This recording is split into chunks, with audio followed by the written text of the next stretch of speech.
Now that you've gotten some insight into how your brain works, we can give you some final useful tricks that can empower your test taking. The classic way students are taught to approach tests is to tackle the easiest problems first. This is based on the idea that by the time you've finished the relatively simple problems, you'll be confident in handling the more difficult. This approach works for some people, mostly because, well, anything works for some people. Unfortunately, however, for many people, it's counterproductive. Tough problems often need lots of time, meaning you'd want to start on them first thing on a test. Difficult problems can also scream for the creative powers of the diffuse mode. But to access the diffuse mode, you need to not be focusing on what you so badly want to solve. What to do? Easy problems first or hard? The answer is to start with the hard problems, but quickly jump to the easy ones. Here's what I mean. When the test is first handed out to you, first take a quick look to get a sense of what it involves. You should do this in any case. Then, when you start working the problems, start first with what appears to be the hardest problem. But steel yourself to pull away within the first minute or two if you get stuck or you get a sense that you might not be on the right track.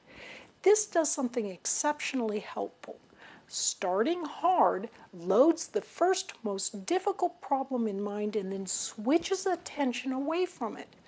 Both these activities are what allow the diffuse mode to begin its work. If your initial work on the first hard problem has unsettled you, turn next to an easy problem and complete or do as much as you can. Then move next to another difficult-looking problem and try to make a bit of progress. Again, change to something easier as soon as you feel yourself getting bogged down or stuck. When you return to the more difficult problems, you'll often be pleased that the next step or steps in the problem will seem to be more obvious to you.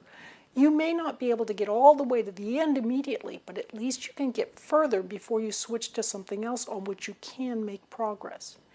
In some sense, with this approach to test taking, you're being a little like an efficient chef. While you're waiting for a steak to fry, you can swiftly slice the tomato garnish and turn to season the soup and then stir the sizzling onions.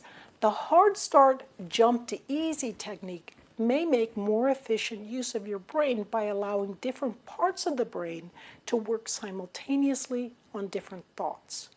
Using the hard start, jump to easy technique on tests guarantees that you will have at least a little work done on every problem. It's also a valuable technique for helping you avoid Einstellung, getting stuck on the wrong approach, because you have a chance to look at the problem from differing perspectives. All of this is particularly important if your instructor gives you partial credit. The only trick with this approach is that you must have the self-discipline to pull yourself off a problem once you find yourself stuck for a minute or two. For most students, it's easy. For others, it takes discipline and willpower. This may be why test takers sometimes find that the solution pops to mind right as they walk out the door.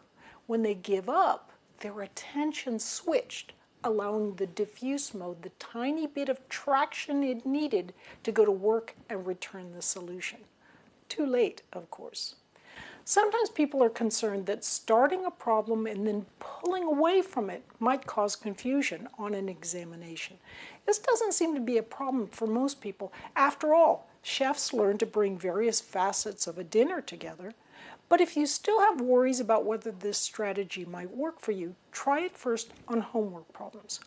Also keep in mind that if you haven't prepared well for a test, then all bets are off. Just take what simple points you can. I'm Barbara Oakley. Thanks for learning how to learn.